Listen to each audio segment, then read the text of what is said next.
With pipes in Texas freezing and bursting, the wait for plumbers is long. But one good Samaritan from another state decided to help out. And he wasn't even from a neighboring state.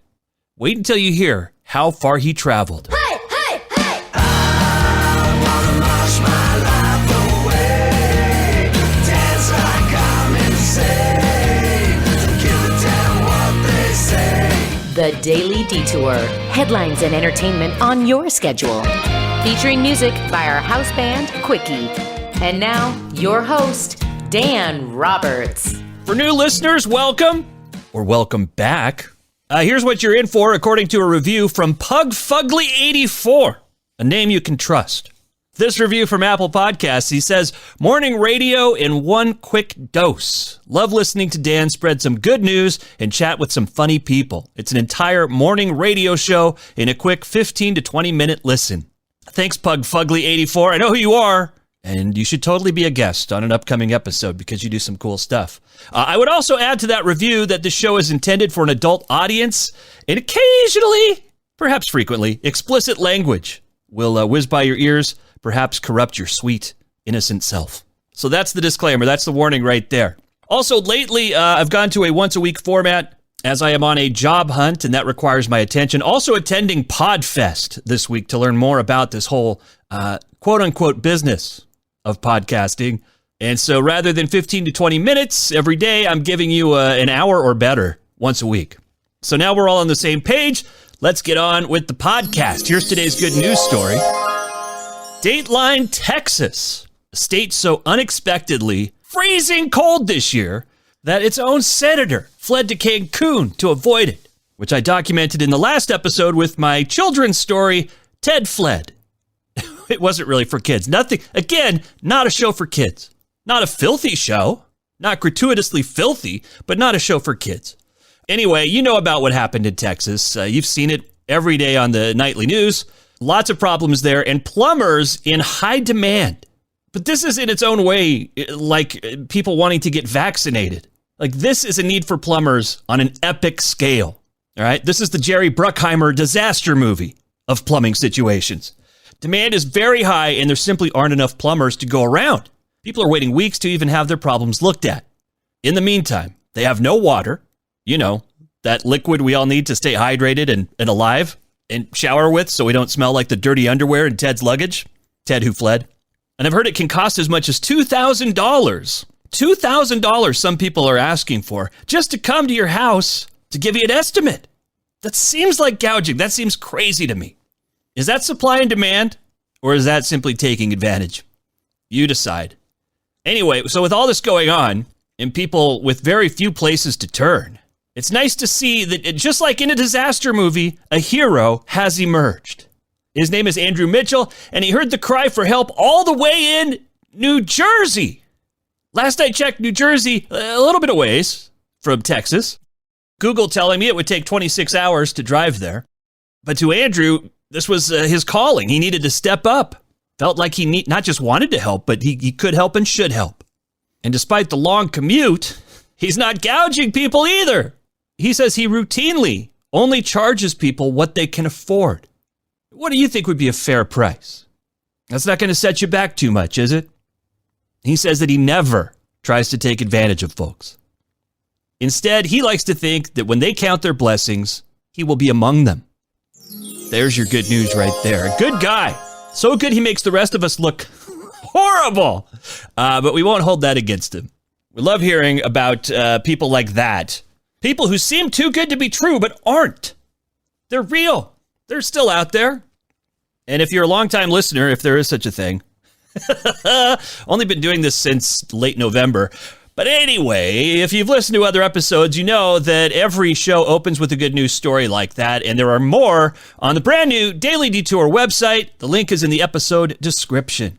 Coming up later in the show, comedian Andy Kindler, and we talk about all kinds of stuff, ultimately landing on anxiety and OCD, which he has struggled with in his life, and he's very open about it.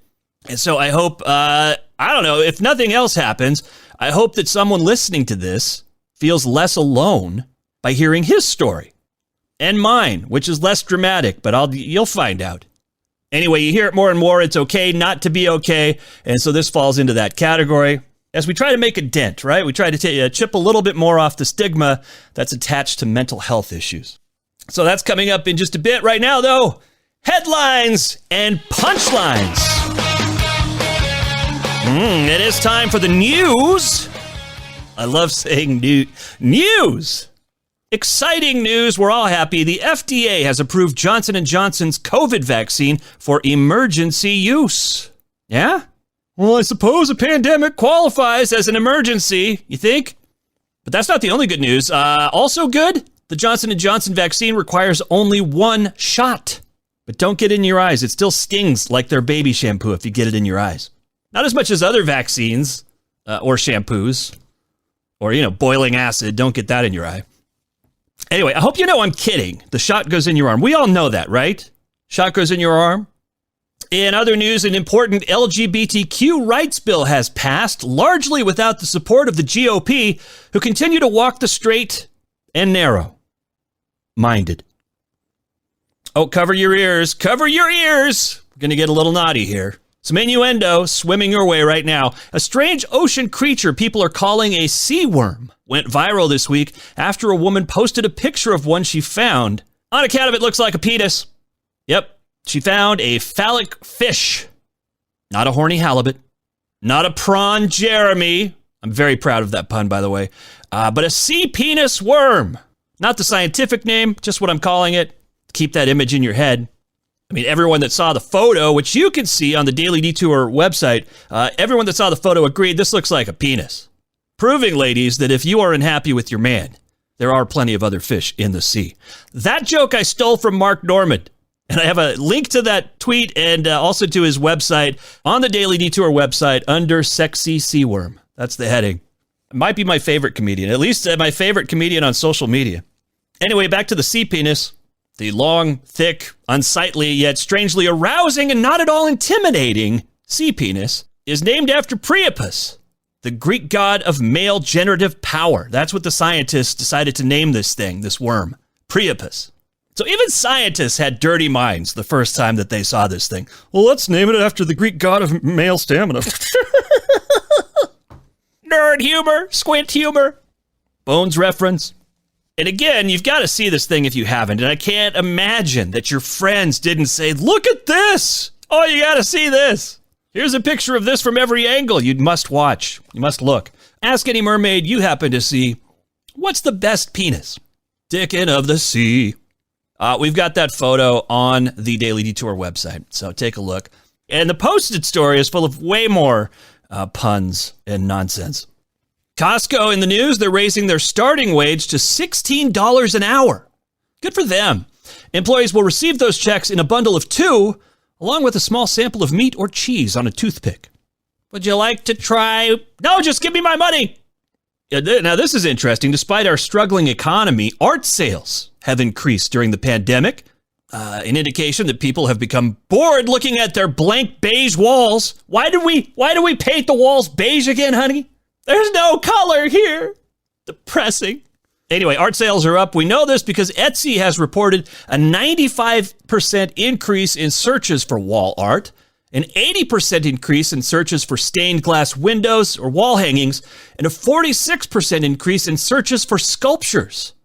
Previously, Etsy's #1 search was, can I get my money back? And that's it for the headline news. Headlines and punchlines. Andy Kindler coming up.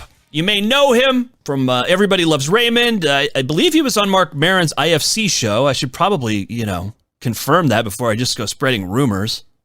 Oh, what the hell? It's a podcast. He was also on David Letterman's Late Show, where he did remote bits where they send him out on the street, chat with people.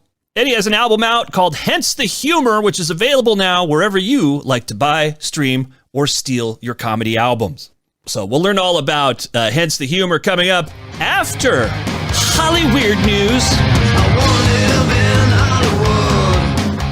Tiger Woods was in a serious car crash recently, and despite not dying, every news program took the opportunity to run lengthy Lifetime retrospective reels that we usually refer to as obituaries. Can you imagine being Tiger Woods, waking up in your hospital bed and watching that? You'd think you were dead. Glad he's okay, though.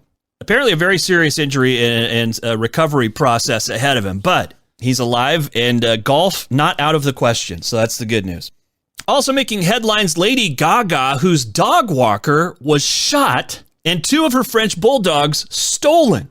Now, after just a couple of days, the dogs were returned home after Gaga offered a $500,000 reward for their return. No questions asked. But, can I put up my hand? I do have a question. Who shot the dog walker 4 times? Maybe a reward for that by somebody. And this is not a knock on Gaga. She has made her appreciation and concern for her dog walker very public. But I'd just like to point out that the press, who I don't usually pick on, I hate people picking on the press, but the press seems to have forgotten all about the dog walker. The dog walker who got shot, who apparently is not the story. He's peripheral to the actual story, which was about the missing dogs. Moving on. Charlize Theron has said she'd love to star in a lesbian version of Die Hard. One possible name for the film, Lesbian Die Hard. She thinks it's a good idea, the concept, not the title I just threw out, but the actual concept. And I'm thinking, yeah, she could play Joanna McClane instead of John McClane, Joanna McClane. And we could have her, up there in the skyscraper taking on terrorists while also rescuing her wife, played by Demi Moore. How about that? Bruce's ex. That's good casting, right? That's meta. That word will be repeated later in the show. And instead of Hans Gruber, the villain could be Gretel Gruber. Just because I like the pun. Because then when you buy the 2 movies together in the inevitable double pack, you'd have Hansel and Gretel Gruber. And as a bonus, we'll throw in a copy of McGruber. Now, I know a lot of people here, Charlize Theron wants to make a female version of Die Hard. An action classic. And they're saying, we don't need a reboot. We don't need to mess with perfection. But I think if you put the words lesbian Die Hard on the marquee, that's going to change some minds. I know I'll be there. And then there's the debate every year, is it a Christmas movie? I don't know, but it's lesbian Die Hard. All right, enough about that. Another Golden Globe ceremony is in the books. This one was virtual, catering to people who prefer to see their celebrities from the waist up. Which is really, when you think about the winners like Sacha Baron Cohen, really the only way that you're safe, that you won't see anything you don't want to see, is from the waist up. So I think it worked out.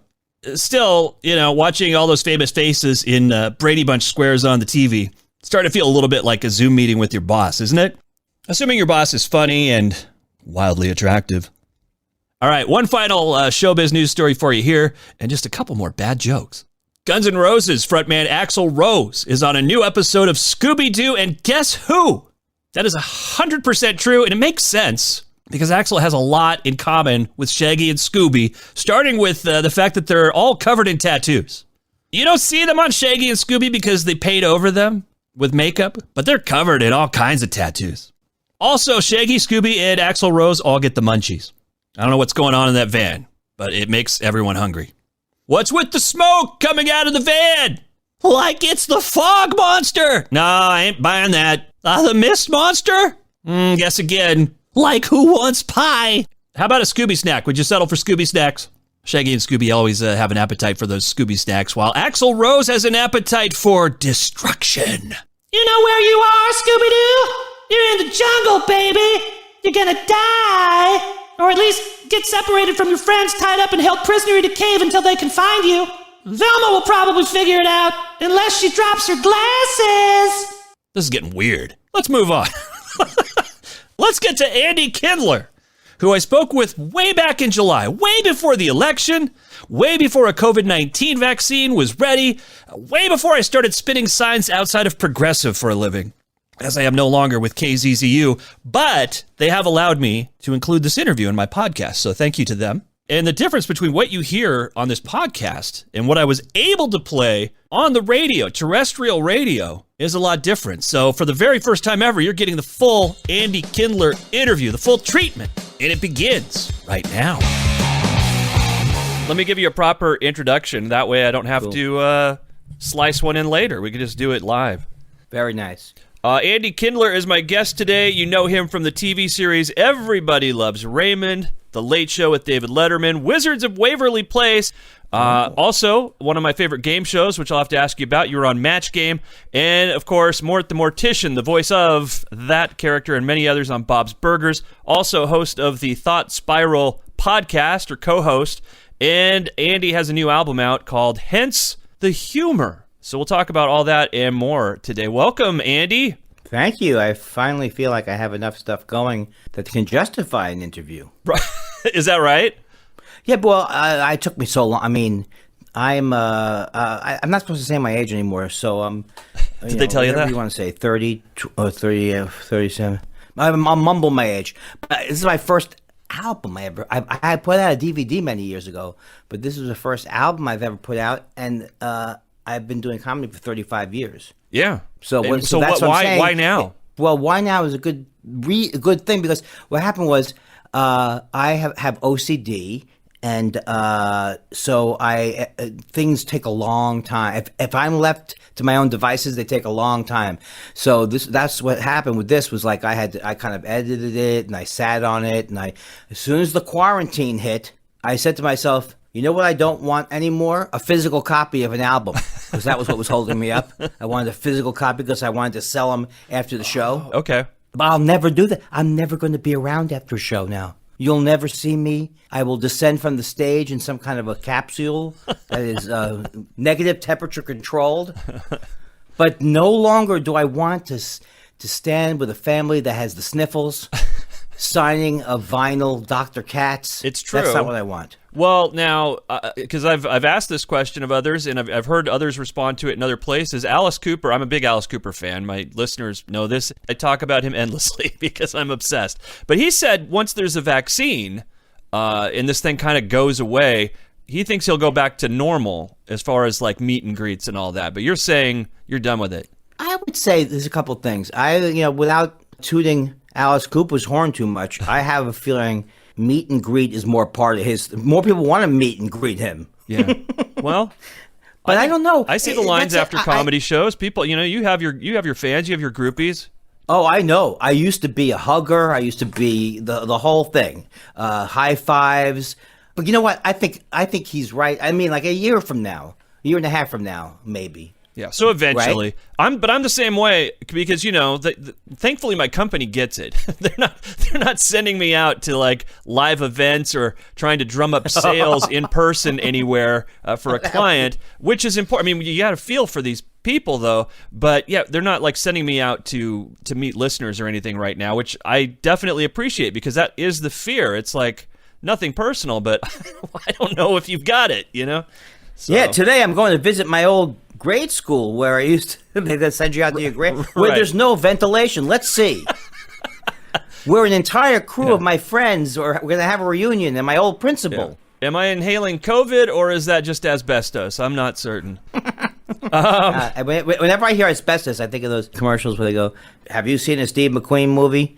Did you use an asbestos blanket when you were younger? Right. You may be qualified for a big payoff. Did you use a ballpoint pen between the years of 1985 and 1989? Yeah. Well, then you too should get on this bandwagon. Yeah. I still have my asbestos baby blanket. It's the sad part. The sad part was how much you like to snuggle with it. Right. There's so much to talk about. What was I going to say also about COVID? Oh, do you think you're going to be doing these interviews in person at any point? Or do you think you're done with that too? Like it's all Zoom now or however? In a lot of ways, it's revolutionized interviewing in one sense, although I still mostly prefer not to be able to see when I'm on a radio interview. Well, this is perfect for you then. Yeah, I overperform anyway sometimes. So now if I can see you and they can't see me, I'm still going to play to your image. Right. I think in person I do pretty well with people. I don't know. I've done okay, but I'm more, I'm kind of a spaz, which apparently is an un-PC term that I didn't know, but that's what I grew up with. Like, I'm kind of a spaz on the radio, but on camera, I kind of get inhibited. Right. Yeah, I mean, definitely. Once this, if this really does all clear up, then I definitely I'm going to try and weasel out of any in-person interview, because when you look at the 45-minute, LA 45-minute drive either way. But on the Zoom shows I have been performing, it's like I get tired because I'm overacting and I'm zooming my head back and forth to the camera. So it's like I'm just working too hard. Yeah. I have a natural tilt for some reason to my head, which my barber has said that, like, a lot of guys do that for whatever reason. You just Right. relax one side. But on Zoom and such, it irritates the crap out of me. And I'm like, how do I... so I'm just sitting there trying to adjust my pick, basically. Well, that's the thing. I mean, I don't go. And when you said the word barber, that's going to be something that will be people won't remember. You'll have to tell them what a barber was. It's just going to be a that bunch you of went shaved in heads person. out in public. My wife has been cutting my hair, and she's doing a good job. I mean, she didn't tell me to plug it. I'm just telling you she is. Okay, so she's not taking new clients. No, because that would require her touching somebody's head. Yeah. I actually, we barbers opened up, salons and everything opened up here. So I did cut my own hair for a while, and I was pretty proud of it most of the time. I learned an important lesson. You want to use scissors if you're doing that. Yes. Not the clippers. Oh, no. Yeah. I ended up with a few dents in my, okay, that's going to have to grow out. But the scissors are great. And then I went and got it all fixed up finally, which was such a treat, such a relief. It's an odd thing to get excited about a haircut, but... Eventually, the novelty will wear off of having unsymmetrical hair. That's the right word. Dissymmetrical hair. You think that's going to wear off? It's that Brian Grazer look. I use this reference. It's so old. My reference is I've got to have Isn't a that the reference producer? updater. Yeah, he used to have that crazy because I couldn't get over. It's like Kid and Play. Remember Kid? Yeah. With the high hair, and Yes. Brian Grazer always had the hair that was the length. Where you're going, you're doing something with the length of your hair. I know you want me to recognize you more because of the hair, and it just never works for me. It never quite got to the Phil Spector level, but it was reaching. It was looking. I don't up and want a saying, professor look or anything. Are you out performing in front of a crowd yet? I thought I heard that you had been to a club or two. I've done nothing, zero. Okay. I mean, like I did a Zoom comedy show. Okay. What happened was I was in New York. I flew back from New York on March 10th, and it was like all of a sudden, when I got to New York, they started to wall up the city, and then all of a sudden, within a few days, it changed. So I have not left my apartment except for brief Howard Hughes type trips To the grocery store or whatever. Not even that. My wife has like asthma and stuff like that, so I can't give it to her because I have OCD, and if something happened to her, all I would care. I mean, I love her, but all I would care about is I'd be blamed, right? So we are not going. It's always the husband. We get our food delivered. It's so great. Oh, that is good. Yeah. No meal. This is unbelievable. I have not had a meal out or a meal in. We've cooked every meal. Yeah. Since March 12th. Wow. Well, we've actually had food. So we've had restaurants delivered. We did one. I didn't want to do it really, but it was our anniversary, and we thought, I guess we thought it was like a suicide pact or something. We went to a restaurant and dined in, and that was after getting kind of the all clear for a while. Yeah, and right. And they handled it pretty well. I mean, we were as spaced out from other people as we could be. Of course, now you realize the ventilation's still a problem, but then it was like there was an uptick within 3 days. In the COVID cases, so I'm not going out to another restaurant anytime soon. Well, yeah, there was the thing that made me so angry was that I guess Wisconsin had protested some mask rule, and this was a few months ago. So then they showed everybody in Wisconsin in a bar, and it's like you're not supposed to be elbow to elbow. That wasn't the point. Yeah, you're not supposed to be doing Bikram yoga. I saw. You're not supposed to be playing naked darts, or whatever it is. Is that what you really missed? Was being elbow to elbow with someone drunk who's breathing on you? They say that I saw the quote. I saw the quote yesterday, though. I don't know if this was an actual health official or a politician, but they said that 80% of cases can be traced back to a single bar in whichever town is having a spike in cases. Oh, there's no, and you hear any story so we felt it was good. So 12 of us who haven't been out, we haven't hung out. We all went to this. We all went to this room. We all had a drink of water. We all passed around. We played spin the bottle. We bobbed for apples. Everybody went for some kind of a thing that they were bound together. So my method is going to work until I have to have blood drawn. Right. Oh, I know. I'm not having dental work done. And I've done that. And that freaked me out. But I had to go in. Were they in a separate tube of some type? No, but they had on rubber gloves and they had a mask on, and clearly I couldn't wear a mask because that doesn't work. Yeah, that's the one time you can't. Right. But, I don't know. What does it take? 14 days or something? Like, I'm fine. I could be asymptomatic, I suppose, but I think I'm good. But that's the thing that's just, my wife wants me to hug her. I said, honey, let me wait. No. But she said, we're quarantined together. Still, I said, why take a chance? It's too soon. Yeah. I'm doing jokes like comics would do 100 years ago about their mother-in-law. Right. Hey, sometimes those still work anyway, so there's a reason. You just analyzed your own comedy, which I listened to your album, Hence the Humor, which is kind of interesting. I've never heard any comedy album quite like it. It was almost like if I was on set with a movie director and they were giving me the commentary track at the same time they were directing the actors. Yes. I love that. I love that. That makes me so happy because that's I really was, I don't know how I got onto this riff, but the riff was, I'm going to not stop commenting. The character I was doing was the guy who didn't know that the people at home couldn't see what he was saying, so he had to keep explaining to the people at home. And my favorite part of it was at the end, I actually narrate the crowd leaving. Yes. But I feel just the way I am the most proud of this, and I know it sounds like, who but me should promote it, but I'm really, really proud of it because when I listened to it, it took me so long to put it out, all because of my own inertia, and then I listened to it after years, because I recorded it in 2013, I recorded it with future jokes built in. Yes. So I had things like, hey, I said, I don't know when this is coming out, but let me do some jokes that will, insulate against that. Oh, sir, that's a nice hat. Where'd you get that, with Bitcoin? Right. See? Bitcoin, still current. Right. You missed But the then I masks, said though. President You didn't Boehner. predict the masks, though. I did not predict the masks.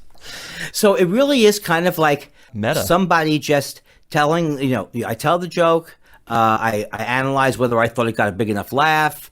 I berate the people for not laughing. I point berated out a few the people various for parts of laughing, too. What's that? You also got a few people for laughing. Yes. You're like, that wasn't funny. Why are you laughing, basically? Yeah. You can't win. You can't win with me.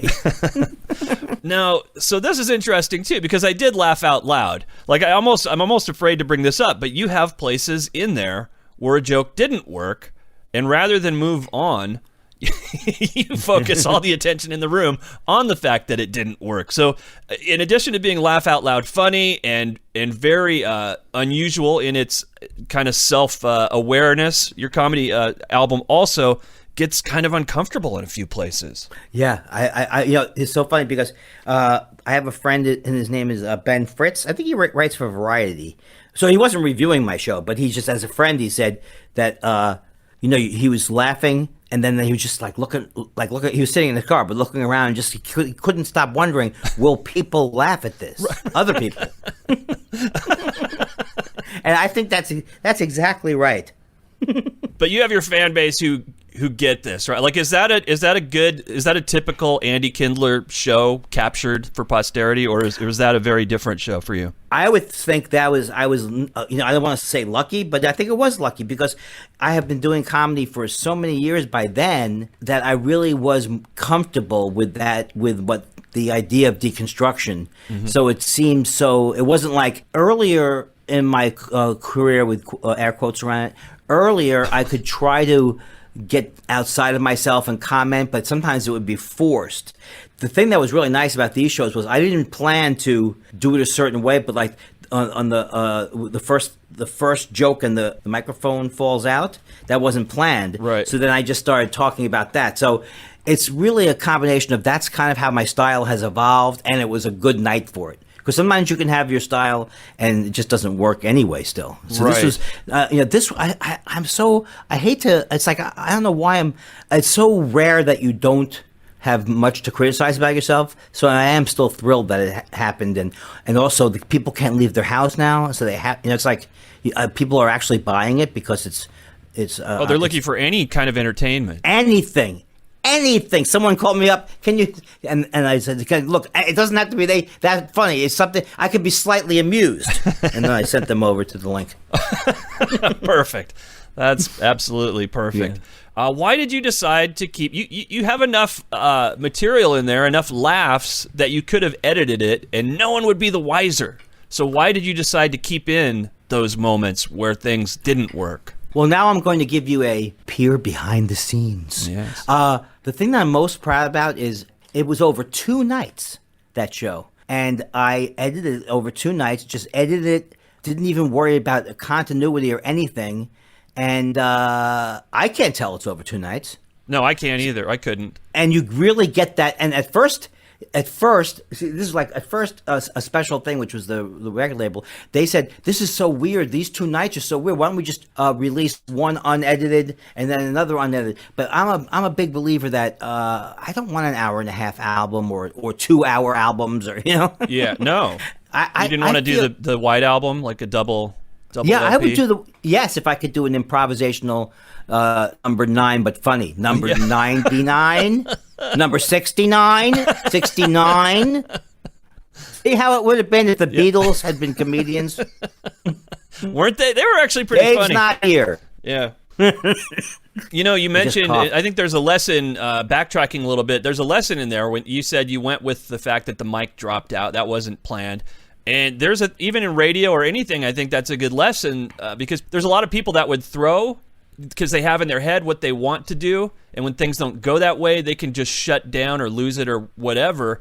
But, you know, there's an opportunity there. If you look at it like an opportunity, you can just roll with it. Stand-up comedy is counterintuitive. So, like, in rock and roll, if you like to use the word rock and roll, you know, you're young, you're angry, and you're ready to do things. You know, you're ready to have you could write the greatest song when you're 21 and record it and stuff. But comedy is different. It's like you get better the more you do it. So this, whatever you want to call, it's not really a character, but just the idea that I can drop the mic, not let that freak me out, and then just choose to keep commenting on it. That's from all the years of doing it. I just think it was like, look, I don't want to oversell. I just think this is the greatest living, breathing recording of a human voice. It's not just funny, it's sublimely funny. Right. And it's meta, right? Oh, I like meta. Yeah, it's meta, and it's also. I wish I could call it a hybrid because that's what the kids like these days. I have a hybrid. I do. It's a mashup. So you have a hybrid Would it be a car. mashup? I'm sorry I cut you off there. This is the one. Now, if I saw you, here's the other thing about why Zoom things are bad, because a lot of times you still get delays. Yes. That's all my comedy needs is another is freezing, camera freezing.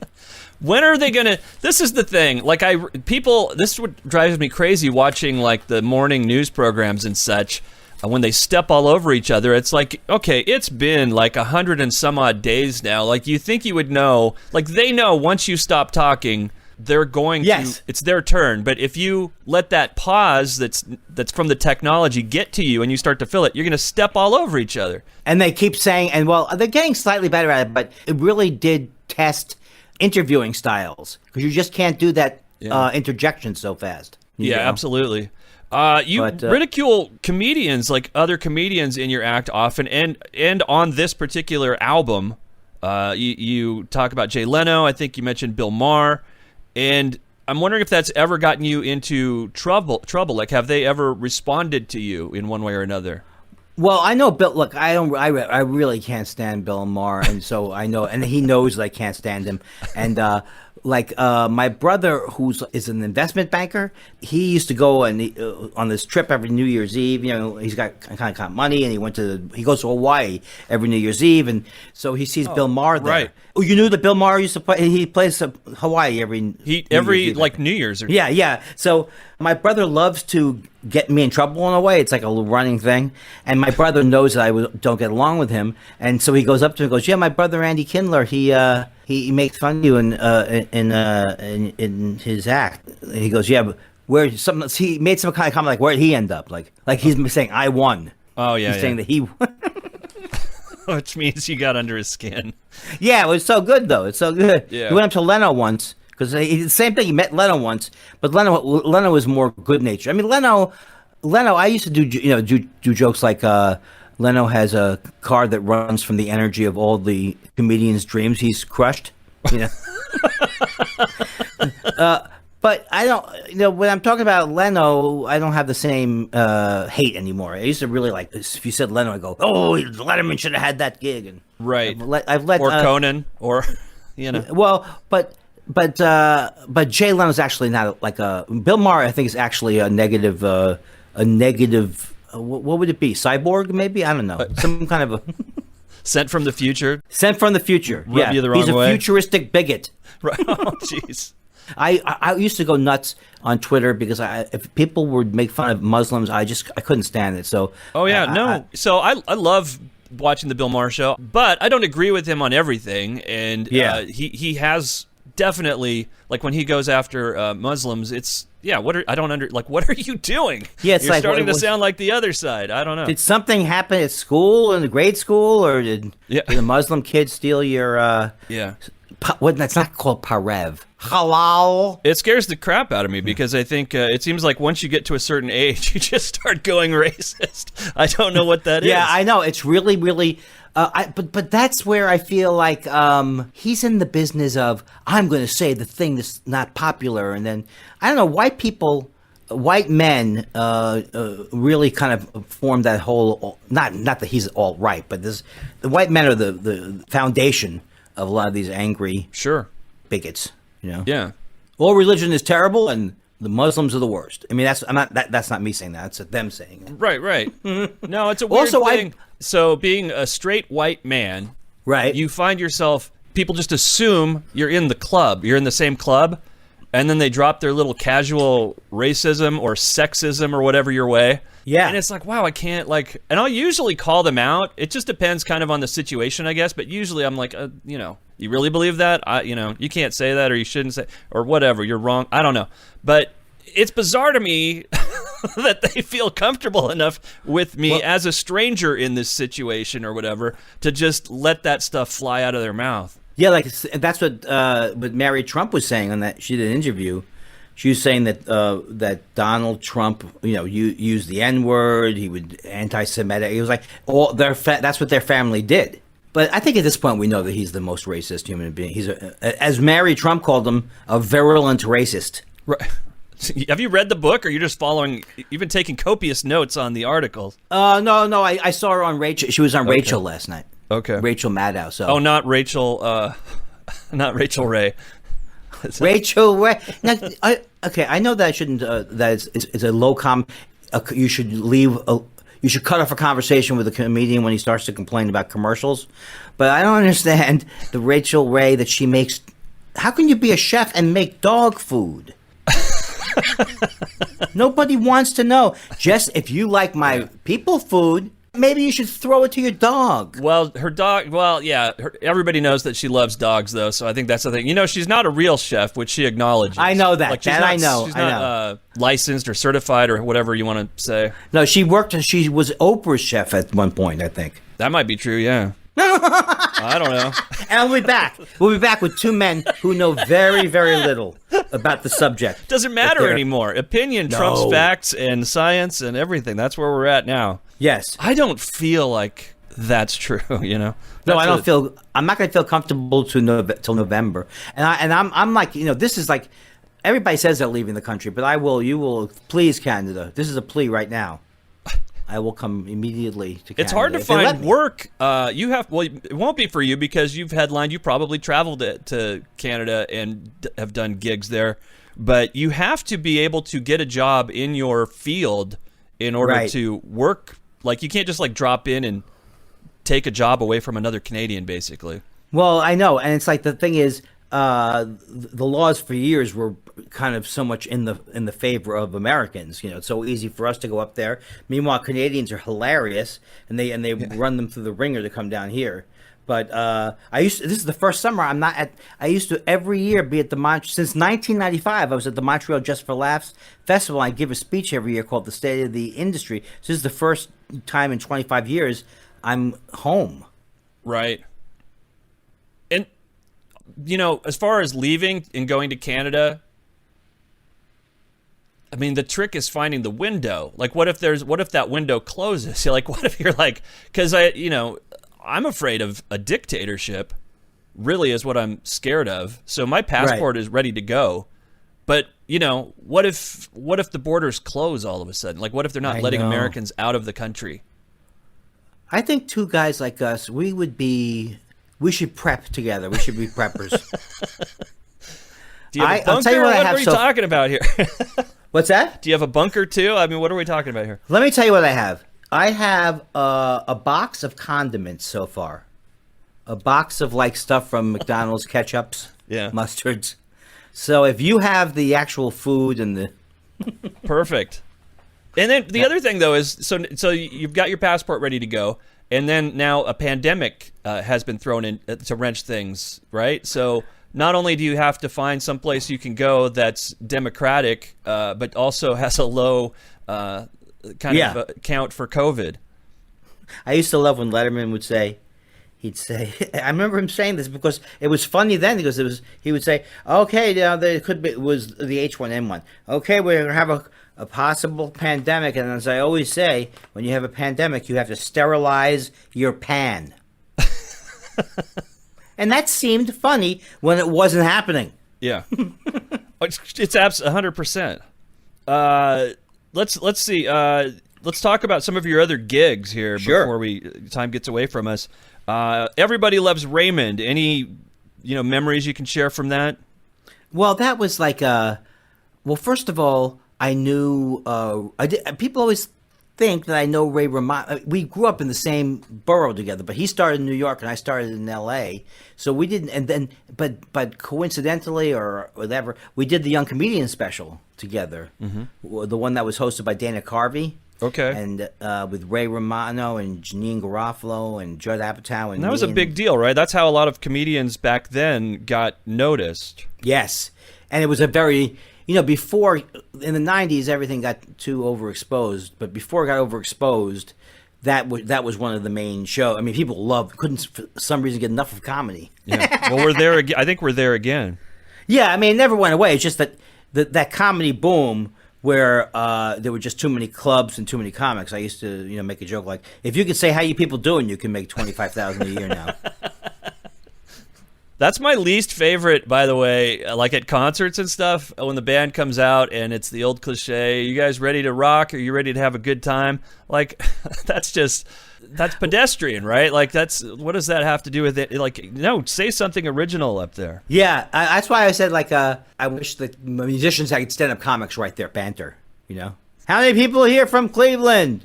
I guess I won't be getting a lift home after the show. All right, woo! Exactly.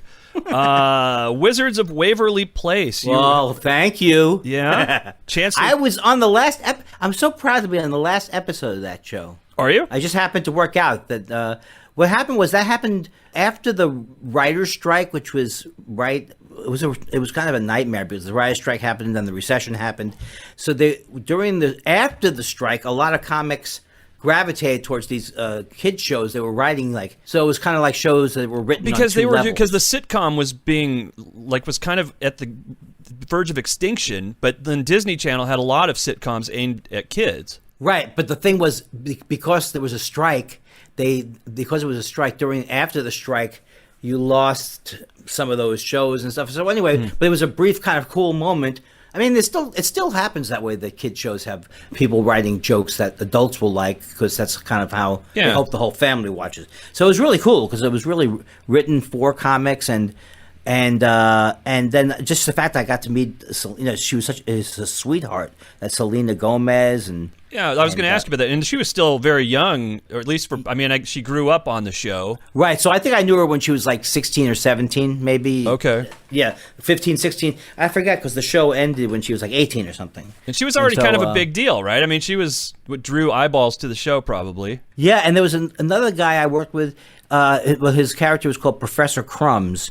But he was also in Seinfeld. He was a guy who was in Seinfeld. I wish I could remember his name. He passed away about a year ago. So it was really, really fun. I mean, I was really fun. And also David DeLuise was in that show, who's Dom DeLuise's son. Yeah.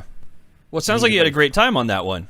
I did. I really did have. I wish I could criticize. I mean, you could bring up things. You could bring up things that I was on where you really could criticize. Like I was once on a show, Pet Stars. It was celebrities would rate pet tricks. Basically, is what it was. Okay. And because I'd never done it before, I gave like a perfect score to a cat whose owner tied a fork to its paw and then kind of shoved the paw into food. Okay. And they almost kicked me off the show. You're giving 5 stars? I judge comics harshly. I can't judge pets harshly. Right. That's good. Yeah, you gotta know your limits there. You are a regular of many voices on Bob's Burgers, but Mort the Mortician, I think, is the main one. Is that fair? I think it's the only one I do. I was going to let it go and let the people think that I do more than one. I did my mother one. I did Mort's mother once. Okay. So it's Mort and Mort's mother. Yeah. I think IMDb has you as more than that, but that's IMDb for you, I guess. Oh, well, I still am trying to get people to cast me as a very old man. Hello. Oh, I'm old. Oh, my body hurts, for I am old. See if you can get that going for me. I will. I'll work on that. Bob's Burgers is super popular. I love animation. I think there's nothing cooler than seeing your voice come out of this bizarre character. What are your feelings about that whole deal? Well, I started. I mean, a lot of these people on this show go all the way back to Dr. Katz, which was the show in the 90s. Loved it. Yeah, it had the squiggly lines. Yes, it was a Squiggle Vision. Yeah.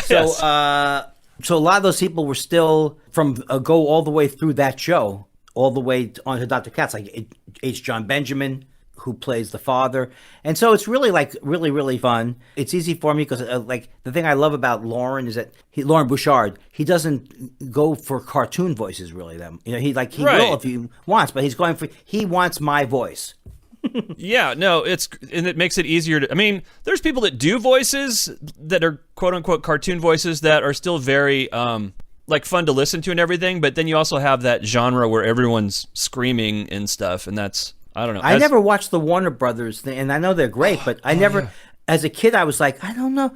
The speech impediment. Why are they making fun of him? You had too much empathy, and then you went on stage and started ridiculing people. Yeah, and there's certainly mixed messages. Yeah. Well, we're all complicated people, Andy, so there you go. Exactly. Is that, like, dispel the myth of cartoons, or confirm them here, easy gig? Easy days? Oh, yeah, definitely. I'm lucky in that I'm not a series regular. And now that sounds weird, because if I was a series regular, I'd probably be a lot more wealthy. But like my part's really, really easy. But even for the regulars on that show, I think it's very, very much fun. And the interesting thing is that they do shoot it like a sitcom, whereas in the old days with The Simpsons, like The Simpsons had a thing where the animation got sent out overseas, and so they couldn't, the network couldn't comment on it. Mm-hmm. So now they've made sure to have like they actually have table reads, although I don't get booked for them that much, but they actually have table reads, and then so that's kind of fun, but it's really still very, very loose. Half the cast is in New York, half the cast is out here. So that's what I was going to ask. So I was wondering if they were when they record, are they in the same room together, or are they in separate booths, or? Well, for the pilot, everyone flew out to L.A. and they did the pilot out here. But now it's an actual table read in Burbank, but half the cast is still just calling it from New York. And as a recurring character, do you have fans of Bob's Burgers that come up to you after shows? It's so weird. It's so funny because people do. This happened even with Dr. Katz, where people recognize me from a cartoon. So it's a little bit different with Bob's Burgers because it's such a hit show in a way amongst the people who like it. Well, yeah, it's still on the air. It's definitely a hit. Right. So, so those people can go quick. But I just want to just put it out there that I don't have any trouble circulating around the city or walking around. Well, that's the best kind of fame, isn't it? That's what I say. But no, it's true. Have you done any Comic-Cons? Because animation voices are pretty popular at those conventions. Would you? I mean, let's pretend the pandemic never hit. Is that something you've done or would do? I haven't never done it because, like the San Diego Comic-Con always used to happen right around the same time as the Montreal Festival. But I definitely would. I mean, that's the cross. It used to be that the comic book conventions were comic books, but now they're for everything that gets Yeah, they're pop generated culture into- cons, really. Yeah, and so definitely any animated show, and that's what's so big now. But yeah, I have two. the other thing is I have no more gigs for the rest of the year. So I'm missing and I don't want people to feel sad, but 3 or 4 festivals, people. The Well, it's Montreal right. It's kind of Festival. scary because, and you're in a better position probably. But I think about our local comics and regional comics, and Yes. it's a they're being hit as the arts got hit first. Not Yeah. that they're more important or whatever, but they got hit first, and then it was the staffs of those places, the servers and managers, and I mean it sucks. I know. I am an optimist in general, and that's how I want to go out. On this interview or No, just going. No, Just in I life? think things are going to be. No, I think it's going to be. that is that's a perfect ending for something. I like that. Yes. Two more shows I want to ask you about. One, Sure. you've been on the new Match Game show, and I want to know because back in the day, it just seemed like they were getting tossed on the Gene Rayburn version. Right. Are they serving real alcohol on the new version? Well, I don't want to disappoint anybody, but I was on the new version in Canada. Oh, really? Yeah, I haven't been on the one. Was it Alec Baldwin or It's something? Alec Baldwin. It's pretty good, and it seems like Yeah. they're drinking. I interviewed someone that was a regular on the Canadian Match Game, but it's been a few years since I talked to her. Tell me your version, and I'll see if it jives with hers. Oh, about doing the Canadian one? Yeah. Oh, it's just a pure joy. Everyone's so much more relaxed there in general. And the only thing was I did the Match Game. It was the night of the one debate that Obama didn't go well with Mitt Romney. So, and we were getting reports during the Match Game. So I was kind of depressed about that. Oh. But otherwise, it really is an amazingly fun game to play. 100%. It's so fantastic, and I think the new one really does it justice. The Canadian one, though, what I heard was, yes, the drinks are completely real, and then you shoot a bunch of them in one day, Right. and everyone goes out to lunch at some point during that, and then they come back and shoot more episodes, but at lunch, they continue to drink. Is that true? Well, no, I think, this seemed a little bit more buttoned down than that, but maybe it's because they had been, I was on a latter shoot, maybe the earlier shoots. I just feel like in general that Canadians are fun. And it's not that they're funnier than us, but they are in a way just by definition because they're always kind of commenting on American culture. So that it always has that vibe, whatever you do up there.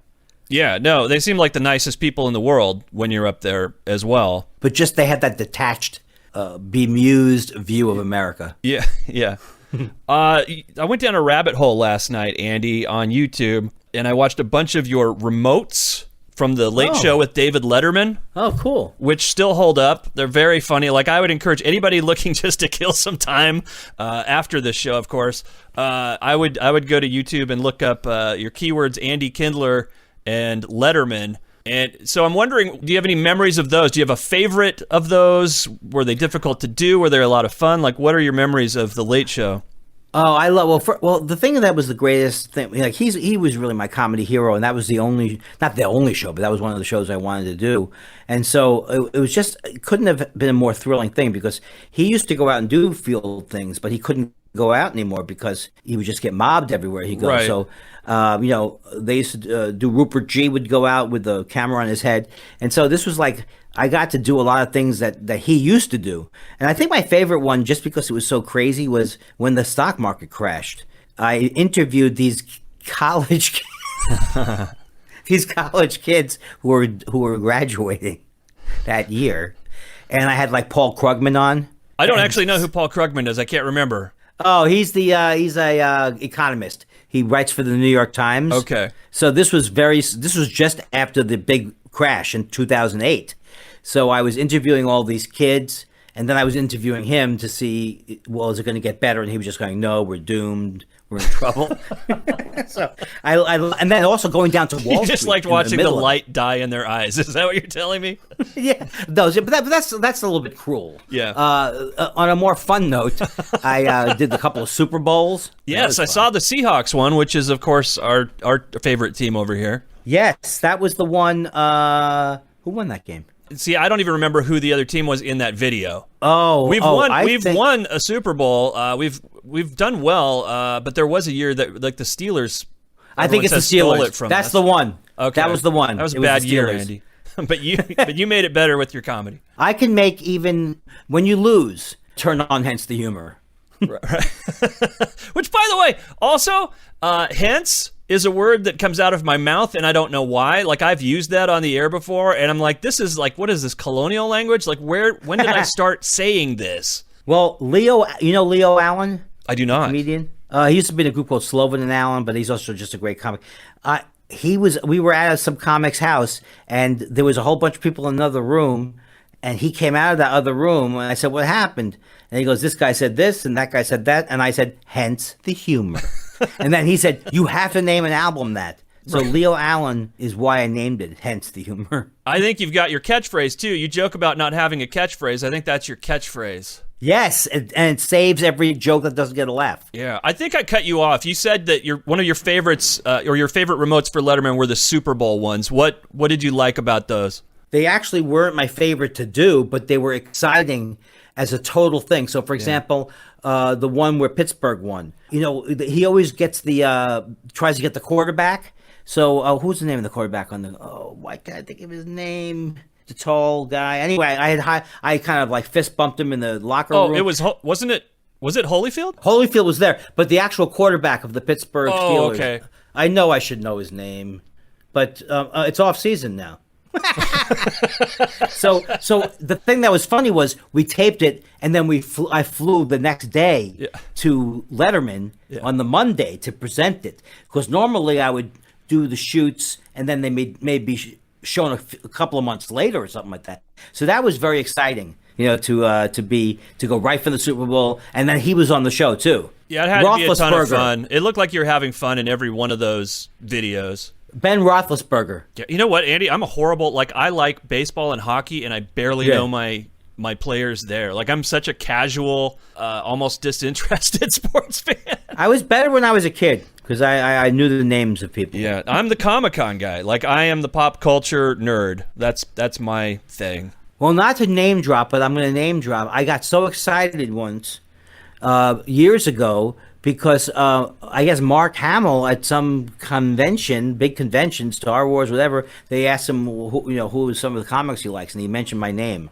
Nice. Comic-Con thing. Yeah. That's all you need. That is all you need. I think you guys would have a great conversation together. Like, I've seen his Twitter feed and your Twitter feed, and I think you have a lot in common. And he's invited me, like when he was in England. He said, "Oh yeah, come on out," and I would love to. That would be fun. Now, were you a big Star Wars person?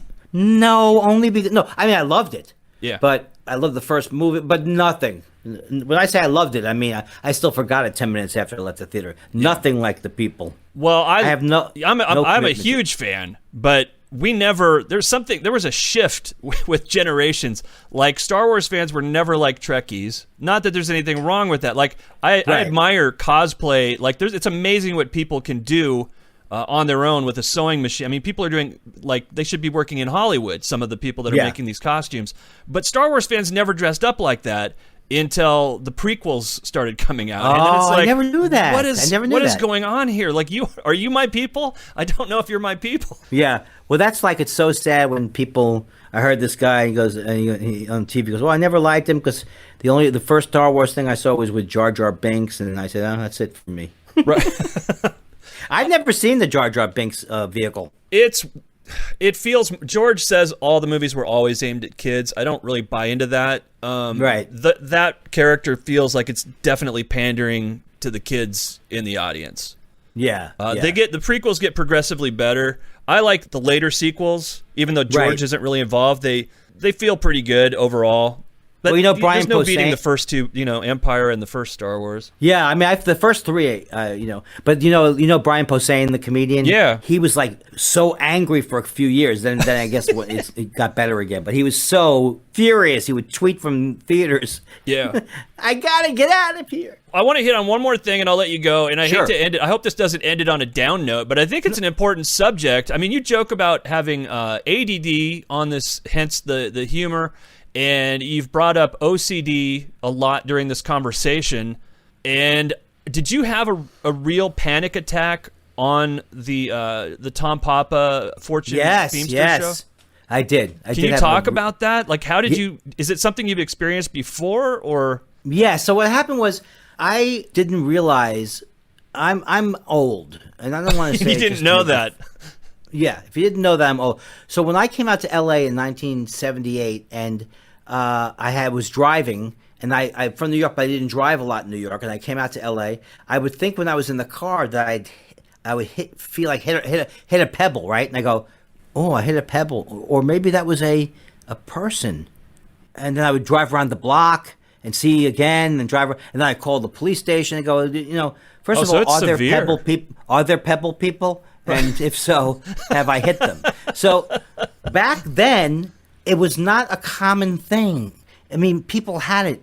But I remember going to a free clinic, a therapist, because I had no money, and she was like, she said, oh, I haven't heard anything like that. Now, that's one of the symptoms of OCD is like you think you've hit something. And so it's basically a torture mechanism where either you were born this way or family influence, you're constantly obsessing about other things that could have happened and how it could have been. So when I was in my 20s, I would think I hit somebody in the car, and it took me hours and hours to come down from it. Right. But and you didn't think it was weird, right? You were just in the moment of concern and fear and any other emotion, but you didn't think it was unusual. Oh, no, I did think it was unusual. I thought there was nothing that could be done for it. Gotcha.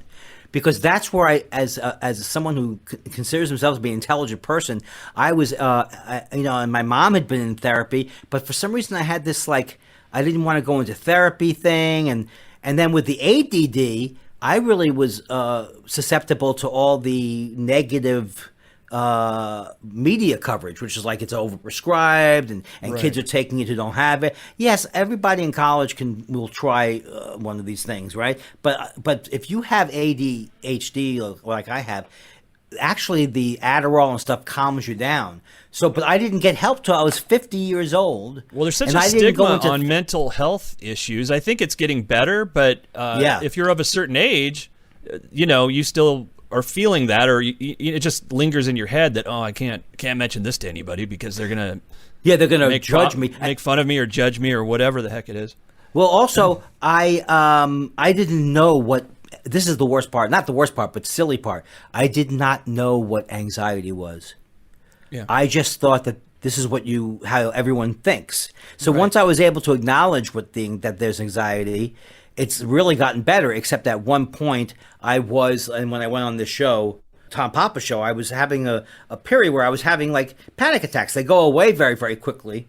But so I happened to go through one on their show, and they recorded it. And what does a panic attack feel like? How does that differ from it makes it, it's like anxiety, but if you've never had it before, you might think you're actually dying, or you might think you have to go to a hospital, or you might breathe really, really. The first time it happens to you, like I had it happen to me in my early 20s, and then it never happened to me until actually in the last 3 or 4 years.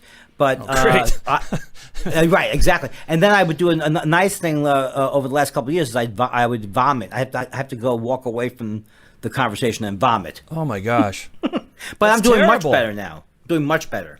This is the thing. We grew up, it was just like for depression, the advice was just snap out of it. That's, which Gary Goldman jokes about. Yeah, his special, I think I love his special so much that it blew me away. And it's an important special. I think everyone should watch it, because if you don't have your own issues, which I can't imagine nobody has any issues, it will help you understand the people in your life that are dealing with this. Right, absolutely. And his special, I'm not making any money from it, but just the way because his thing is so intense.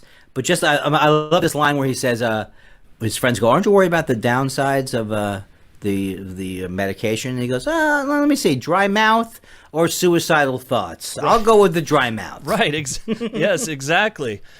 So there's so many. That's extreme, but there are so many things like that in my own life where it's like, because I've heard that everyone is somewhere on the spectrum of OCD, It could be. Yeah, or there's a most of us continuum. are, but it may not affect, you might have it really low. But yeah, I'm just learning so much about, I think the whole reason we're on this planet, this is how we get out of this on a positive note. I think there's two things we got to do. We got to learn how to get along with each other, and we got to learn to understand ourselves, which is kind of what I'm just starting to do, is look back, because now you can see the pattern. Like, oh my God, like my parents just thought it was funny or cute that I would check the locks on the front door anytime I passed by. And now I look at it and I'm like, I think I have OCD. Like that's not normal, right? No. And again, it's like I have OCD, but I don't have I don't have the hand washing thing. Right. So like some of the things are more debilitating. Well, if you were going to the grocery store every week, Andy, you would definitely get the hand washing thing. It's everyone's got it now. Well, but here's the joke. I was like, like I have OCD, but people have different types. Like Howie Mandel has OCD too, but he has the kind that renders you unfunny. Oh, poor Howie. Yeah. Yeah, poor Howie. I know. He does support comedy, though. You got to give him that, right? Like, he's got the Toronto. Problem. Is it the Toronto Comedy Festival? Yes, he bought the festival. Yeah. He's a part owner of the festival, so this could get me fired. I think he can take a joke. Yeah, I think he can. Andy, thank you so much for taking the time. This was really fun. I really appreciate it, Dan. This was really a lot of fun. Awesome. Take care. Be safe, and we'll see you on Zoom or in person someday. That's right. I'll see you on Chrome. That's right. That's right. All right, Thanks, man. Take care. So there you go. If you're dealing with any kind of mental health issues, please get help. If you don't have the support of friends or family, or even if you do, talk to your doctor about it. Because you heard Andy, it doesn't have to be as difficult as it is. Might still be a struggle, but you can lighten the burden. Anyway, I don't know what's coming up next week. Possibly a Letterkenny related show. If you haven't seen Letterkenny, stream it on Hulu. It's fantastic. You may not get it. On the first episode, you'll go, this is dumb. And then as you watch more, you'll think this is the cleverest thing I've ever seen. It's a comedy about some Canadians stuck in their cliques, and it's very good. And then the other thing I'm working on, which is such a Dan thing to do, is trying to put together in lieu of getting Alice Cooper as a guest, which could happen, but I don't think it's going to happen soon. And he just released a new album called Detroit Stories, which I think is really good. So I'm trying to put together a kind of a fan cast podcast. See what's going on between the ears of like-minded Alice Cooper fans. What draws us to this shock rocker? Why did we go down that rabbit hole in the first place? And maybe get some good Alice encounter stories. And I'm thinking about doing that. We'll see if it happens this way. But I'm thinking about doing that on Stereo or Clubhouse, which are apps. Clubhouse is only for iOS, and I've moved off of that. I can still do it probably on my iPad, I guess. Whereas Stereo is available on Android and on iOS, and it's almost like a live radio call-in show. So I could have the guest on, the main guest, or maybe guests. And if you were listening as it was happening, you could pop on with you can record a little message and instantly shoot it our way. So I'm going to play with that and see if that's a thing that I can use going forward, or if it's just a novelty that I don't need to worry about. We'll find out. Meanwhile, if you find yourself just feeling a lot of guilt over listening to such a fine, highbrow, high-quality entertainment show like this for free, and it's affecting your sleep because you almost feel like you're stealing, like you do with the Wi-Fi from your neighbor. If you would like to support the Daily Detour, is what I'm getting around to, by purchasing a t-shirt or mug, there's a deal going on at TeePublic. They are offering up to 35% off site-wide from March 10th. Mark it on your calendar. Set a reminder. Ding, ding. March 10th through the 12th. That means $13 comfy, cozy t-shirts. Got the Daily Detour logo right on them, which will increase your attractiveness to the opposite sex or the same sex. Whatever you want out of the t-shirt. Also, $20 phone cases that will protect your phone from your own clumsy hands. And $30 hoodies, which are good for, you pull them over your head, you pull the strings really tight, and then the security cameras can't really identify you too well, which I know is important to at least a few listeners. So if any of that sounds good to you, you can find your way to my shop in the episode description. There's a link right there. Go crazy.